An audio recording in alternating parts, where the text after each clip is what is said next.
It's a quiet Tuesday evening, the sort where the street lights hum a low, familiar tune, and the only real drama is the lingering question of what's for dinner. You've just finished a long day, perhaps wrestling with spreadsheets, wrangling toddlers, or simply navigating the endless currents of modern life. You're picturing it, the comforting clatter of cutlery, the shared stories around the table, the simple joy of connection. But then, a subtle shift. A quiet exclusion. The family dinner you anticipated, the ritual that anchors your day, is happening, but you're not part of it. It's a feeling that can creep in insidiously, a quiet ache that whispers doubts about your place, your worth, your connection. Maybe it's a literal scenario, like the title suggests, where the door to shared experience feels closed, or perhaps it's more metaphorical, a sense of being on the periphery of your own life, watching others connect while you stand just outside the circle. This isn't about blame, it's about a very human experience of feeling disconnected, even within the most intimate of settings.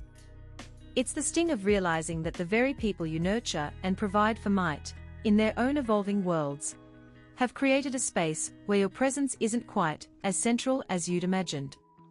This feeling can resonate deeply, tapping into ancient anxieties about belonging and acceptance, anxieties that often extend far beyond the dinner table and into the very core of how we perceive ourselves. And it's this precise feeling, this subtle but potent sense of being overlooked or disconnected, that we are going to explore. Because while the scenario of being excluded from family dinner might seem specific, it's a powerful metaphor for a much broader internal landscape many of us navigate, especially when it comes to our relationship with money. We often find ourselves on the outside looking in, not because someone has physically barred us, but because our own internal programming, our deeply ingrained beliefs and emotional responses, create an invisible barrier. We might yearn for financial security, for the freedom that abundance brings, for the peace of mind that comes with knowing our needs are met, yet we find ourselves perpetually feeling just a step behind. The money we earn seems to vanish, opportunities feel just out of reach, and the very concept of wealth feels like a language spoken by others, a party we weren't invited to. It's that gnawing sensation that despite our efforts, despite our hard work, we are not truly included in the realm of genuine financial well-being. We smile, we carry on, we ask for what we need, but beneath the surface, there's a quiet unease, a sense that something is fundamentally misaligned between our desires and our reality. This isn't about external circumstances alone, it's about the internal architecture that shapes our financial experience. It's about the invisible scripts we are running, the subconscious narratives that dictate our actions, and ultimately, our outcomes. This internal disconnect can manifest in myriad ways. Perhaps you're someone who consistently overspends, driven by an unconscious need for external validation, or conversely, you hoard every cent, crippled by a deep-seated fear of scarcity that whispers that tomorrow might bring utter destitution. Maybe you shy away from discussing finances, feeling a profound sense of shame or inadequacy, as if your financial situation is a direct reflection of your personal failings. Or perhaps you've achieved some level of success, only to be plagued by a nagging guilt, a feeling that you don't truly deserve it, or that it's somehow wrong to have more than others. These are not isolated incidents, they are symptoms of underlying belief systems that have taken root, often so deeply that we don't even recognize them as beliefs anymore. They've become our perceived reality, the unshakable truths that govern our financial behavior. The feeling of being excluded from that family dinner, of seeing the warmth and connection happening without you, is remarkably similar to the way we can feel excluded from financial prosperity. We observe others seemingly effortlessly navigating the world of wealth, making wise investments, enjoying financial freedom, and we wonder, what am I missing? We might even adopt a resigned attitude, a quiet acceptance that this is just how it is for us. But what if that's not the truth? What if the exclusion isn't a sentence, but a signal? A signal that it's time to look inward, to examine the invisible forces that are shaping our financial destiny, and to begin the profound work of reclaiming our power and rewriting our story. This journey is about understanding that the key to unlocking true financial abundance doesn't lie in external circumstances alone, but in transforming our internal relationship with money, by understanding its psychological roots and actively cultivating a mindset of worthiness and empowered action. This internal disconnect, this feeling of being on the outer, often stems from deeply embedded financial narratives we absorbed long before we could critically assess them. Think back to your upbringing, to the subtle, and sometimes not so subtle, messages you received about money. Was it spoken about in hushed tones, a subject reserved for hushed anxieties or outright avoidance? Perhaps you witnessed parents or significant adults exhibiting a chronic stress around finances, their conversations laced with worry, their actions driven by a pervasive sense of lack. This isn't about pointing fingers, it's about recognizing that these early imprints, these foundational beliefs, can become our unconscious blueprint for financial reality. Consider the common Aussie adage, "We are not made of money," often uttered with a sigh. While seemingly innocuous, when repeated consistently, it can ingrain a subtle, almost genetic predisposition towards scarcity, a feeling that abundance is an unattainable luxury rather than a natural state. Furthermore, societal conditioning plays a significant role. We are bombarded with images of aspirational lifestyles, often presented as achievable only through immense wealth, which can create a sense of inadequacy if our current circumstances don't align.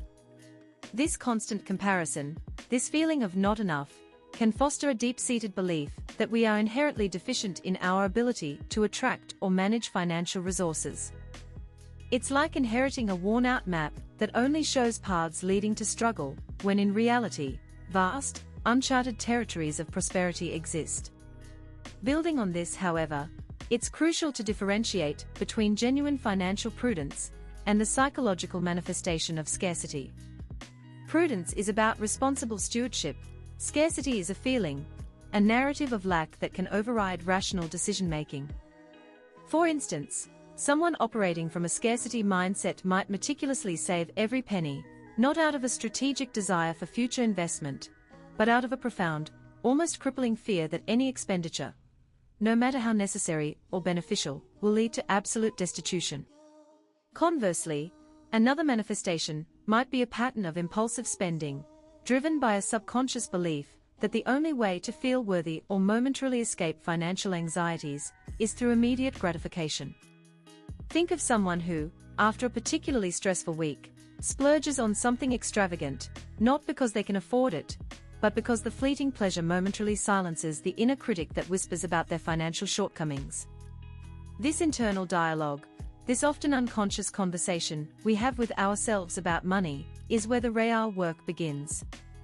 It's about identifying these ingrained patterns, these deeply etched beliefs that have been passed down through generations or absorbed from our environment, and understanding that they are not immutable truths, but rather learned behaviors that can be unlearned and rewritten. Another crucial layer is the emotional baggage we often attach to money. For many, money isn't just a medium of exchange, it's a repository for our deepest insecurities, our unmet needs, and our unresolved past experiences. If, for example, a childhood experience involved financial hardship or a significant lack of resources, that emotional residue can linger, shaping our adult relationship with money. We might unconsciously sabotage our own financial success because the underlying fear of losing it, or the deep-seated association of money with distress, feels more familiar and therefore, paradoxically, safer than embracing genuine prosperity. Consider the common phenomenon of self-sabotage in financial matters, whether it's procrastinating on important financial tasks, making poor investment decisions, or simply avoiding looking at one's bank balance. These aren't necessarily acts of deliberate self-harm, but rather unconscious attempts to maintain a familiar emotional equilibrium, even if that equilibrium is rooted in discomfort. The emotional charge around money is immense. It's tied to our sense of security, our ability to care for ourselves and our loved ones, and our perceived status in the world. Unpacking this emotional landscape, understanding the origins of these feelings, and learning to decouple financial health from emotional turmoil is a vital step in dismantling the internal barriers that keep us feeling excluded from true financial well-being. It's about recognizing that the stories we tell ourselves about money are often more powerful than the actual numbers in our bank accounts. Right then, let's delve into the nitty-gritty of how these deeply ingrained beliefs about money actually manifest in our daily choices, and, crucially, how they create that persistent feeling of being on the outer. It's not just about abstract ideas, it's about tangible behaviors, often unconscious, that reinforce our perceived financial limitations. Consider the subtle art of avoidance as a prime example. Many people, when faced with financial decision-making, particularly those involving potential risk or significant commitment, find themselves drifting. They might put off reviewing their budget, delay opening important mail from financial institutions, or conveniently forget to track their spending. This isn't necessarily laziness. It's often a deeply ingrained coping mechanism designed to shield them from the uncomfortable emotions anxiety, fear, shame that their money beliefs trigger. It's akin to a kookaburra's laugh echoing in a quiet bushland, a sound that can be both familiar and unnerving, signaling something that needs attention, but also provoking an urge to simply ignore it. Consequently, this pattern of avoidance creates a self-fulfilling prophecy. By not engaging with their finances, they miss opportunities for growth, fail to identify wasteful spending, and remain perpetually in the dark about their true financial standing, thereby solidifying their belief that they are incapable of managing their money effectively. Furthermore, this behavioral pattern often translates into a reluctance to negotiate or ask for what one is worth. Think about the bloke who's a dab hand at fixing anything, but when it comes to discussing his rates for a gig, he undersells himself dramatically. He might genuinely believe that his skills aren't that special, or that asking for a fair price is somehow greedy or presumptuous. This stems from a core belief that he's not deserving of ample reward for his efforts. Similarly, many a Sheila might hesitate to ask for a pay rise, not because she doesn't deserve it, but because the ingrained narrative tells her that to demand more is to risk rejection, or to be seen as difficult. This fear of asserting one's value, of putting a price on one's contributions, is a direct consequence of internalized beliefs that whisper, "You're not quite good enough to command that." It's like seeing a beautiful bunch of wildflowers on the roadside, wanting to pick them, but then remembering a fleeting childhood admonition about not disturbing nature, and ultimately leaving them there, untouched and unseen. This missed opportunity to advocate for oneself financially perpetuates a cycle of under-earning and reinforces the feeling of being undervalued, further cementing the perception that true financial empowerment is for others, not for them. Now, consider how this applies when you face the prospect of investing or saving for the future. Someone operating from a scarcity mindset might exhibit an almost pathological aversion to any form of financial risk. Even a modest, well-researched investment opportunity in a reputable company might be dismissed out of hand with a panicked, "What if I lose it all?" This fear isn't necessarily a rational assessment of risk. It's an emotional response rooted in the belief that any potential loss, however small, would be catastrophic and confirm their deepest fears of inadequacy. It's like a surfer who, after a nasty wipeout on a decent wave, decides to never go near the ocean again, even though the vast majority of surfers experience minor setbacks and continue to enjoy the sport. This hypervigilance against perceived financial threats can lead to missed opportunities for significant wealth creation. Conversely, and perhaps more subtly, another manifestation of this fear can be an obsessive focus on saving to the detriment of investing. While saving is important, an overemphasis, driven by fear, can mean that money sits idle in low-interest accounts, losing purchasing power to inflation, effectively shrinking one's wealth over time.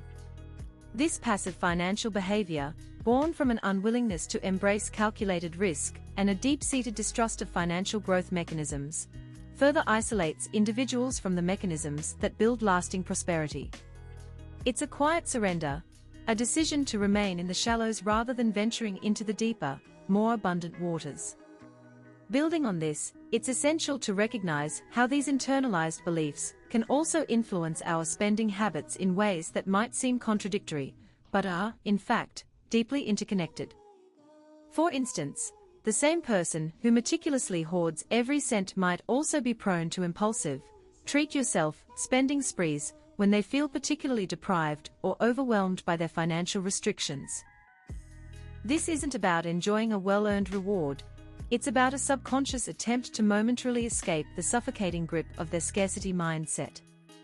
The spending provides a fleeting sense of relief, a temporary illusion of abundance, but it's ultimately unsustainable and often leads to increased guilt and anxiety, reinforcing the original cycle.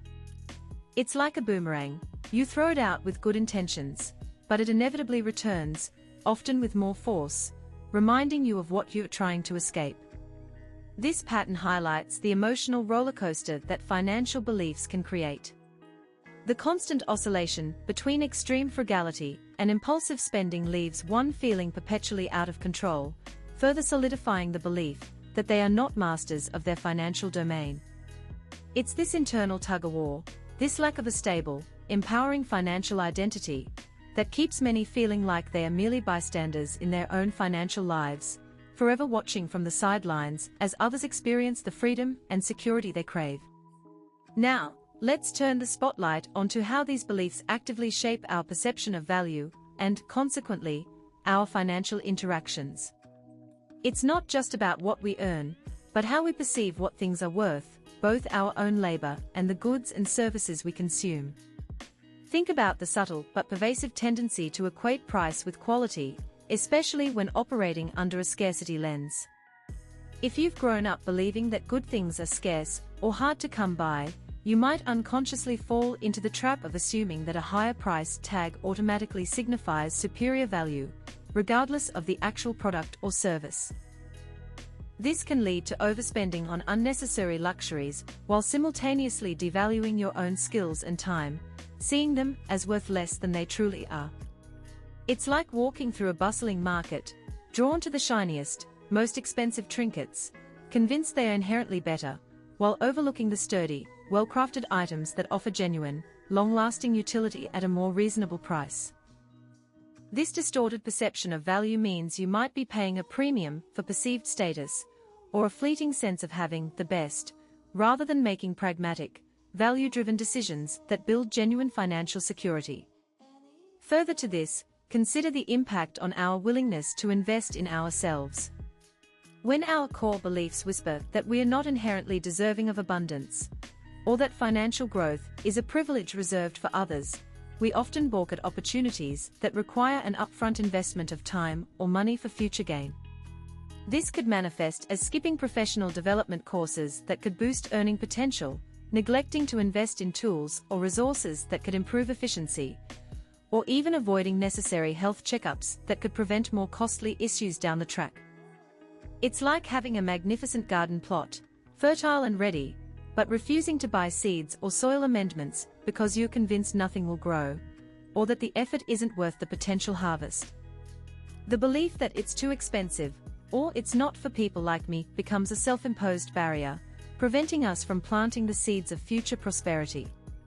This reluctance to invest in our own human capital, our own well-being and skill development, is a direct consequence of internalized narratives that devalue our own potential for growth and reward. Building on this, let's examine how these beliefs influence our risk tolerance in a way that goes beyond simple fear. It's not just about avoiding losses, it's about a fundamental distrust in our own ability to navigate uncertainty. When you're convinced that you're not adept at managing money, any deviation from the predictable, even if it's a calculated risk with a high potential reward, can feel like standing on the edge of a precipice. This can lead to a rigid adherence to safe, but uninspiring financial strategies. For instance, someone might stick to a low-paying but stable job, even if their passion and skills lie elsewhere, because the thought of the instability associated with pursuing a more fulfilling, potentially more lucrative career path is simply too daunting. It's like a seasoned sailor who, after encountering a single rough storm, decides to anchor their ship permanently in a sheltered cove, never again venturing out to explore the vast, potentially rewarding oceans. This avoidance of calculated risk, born from an ingrained belief in one's own financial incompetence, can stifle innovation, limit earning potential, and keep us confined to a financial reality that feels perpetually small and uninspiring. Furthermore, consider the subtle but powerful impact of these beliefs on our relationships with money. For many, money becomes a source of anxiety, a constant worry that occupies mental space and drains emotional energy. This isn't just about having bills to pay, it's about the emotional weight we assign to every transaction, every financial decision. If our core belief is one of scarcity, then every expenditure can feel like a loss, a chipping away at an already insufficient store. This can lead to a pervasive sense of unease, a feeling that we are always on the back foot, perpetually trying to catch up. It's like constantly running uphill, with every step requiring immense effort, and the summit never seeming to get any closer. This emotional burden can impact our overall well-being, affecting our mood, our energy levels, and our ability to enjoy life beyond financial concerns. It's a state of perpetual financial vigilance, where the joy of spending, or the peace of having enough, is overshadowed by the underlying fear of not having enough. This emotional entanglement with money, this constant hum of financial worry, is a powerful testament to how our beliefs create our lived financial experience, often leaving us feeling excluded from the very peace and security that money is meant to provide. Reflecting on this journey so far, it becomes evident that our relationship with money is far more intricate than a simple equation of income versus expenditure.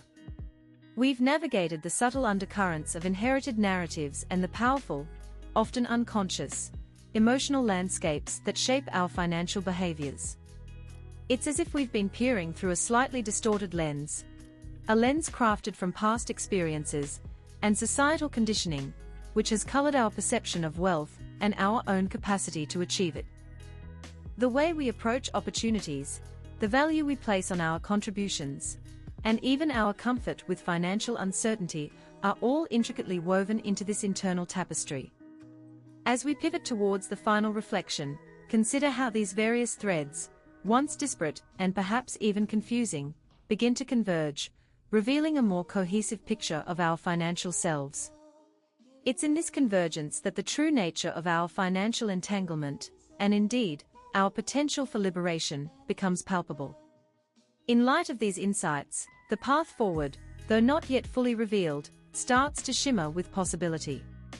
We've moved beyond simply identifying the shadows of doubt and scarcity that can plague our financial lives.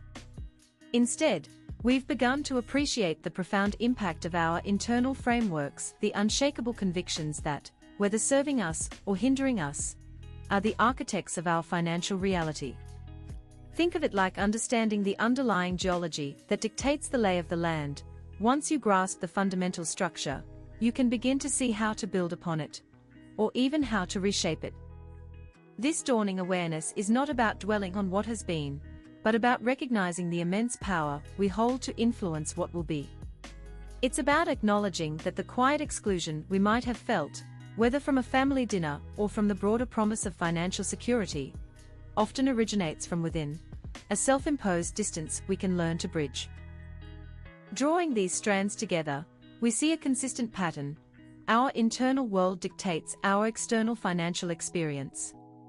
The beliefs we hold about our worthiness, our capabilities, and the very nature of abundance are not mere passive thoughts. They are active forces that shape our decisions, our opportunities, and ultimately, our financial outcomes. It's as if we've been carrying a compass that's been subtly miscalibrated, pointing us away from true north, away from the abundant landscape that awaits. Now, however, we are beginning to understand how to recalibrate that compass, how to align our internal guidance system with our deepest financial aspirations. This collective understanding creates a powerful anticipation for the final culmination of this exploration, a sense that the pieces are aligning for a significant shift in perspective and practice.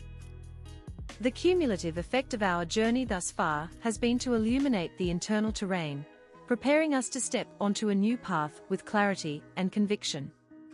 So, where does this leave us? We've traced the intricate pathways of our financial lives, uncovering how deeply ingrained beliefs, often formed in the quiet corners of our past, can subtly steer us away from the very abundance we seek. It's like realizing that the familiar, comfortable route you've always taken to the shops, while safe, leads you past the most vibrant markets, the places where real opportunity thrives.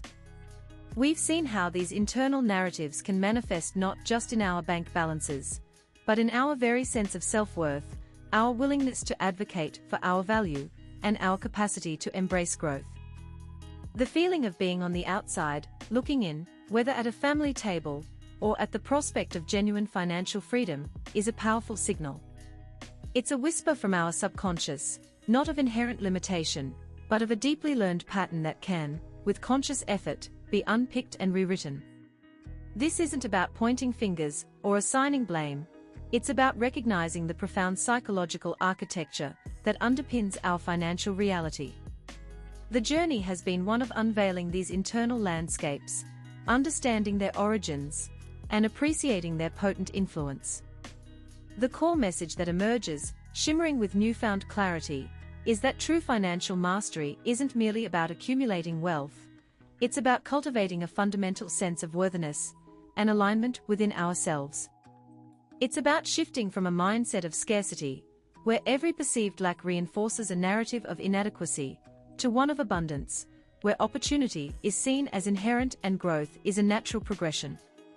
The exclusion we might have felt is often a reflection of an internal disconnect, a feeling of not quite belonging in the realm of financial well-being because our deeply held beliefs tell us we don't.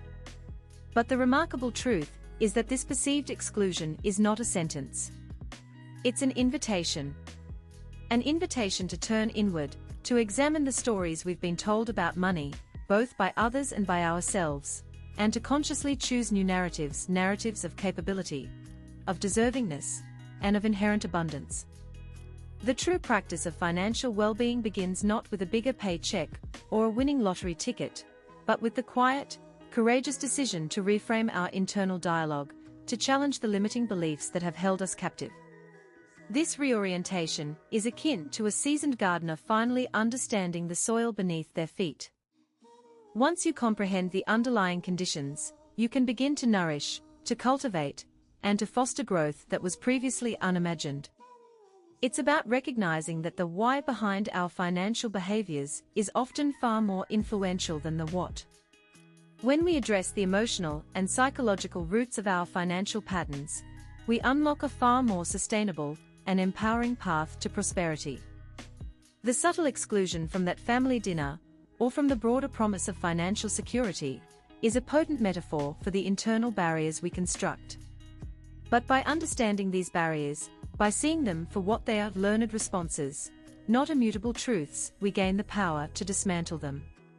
The journey is not about becoming someone else, but about uncovering the financially capable, abundant self that has always resided within, waiting for the right moment to be acknowledged and to step into its full power. The true practice begins now, with this profound understanding and a commitment to living a financial reality that reflects our deepest sense of worth and possibility.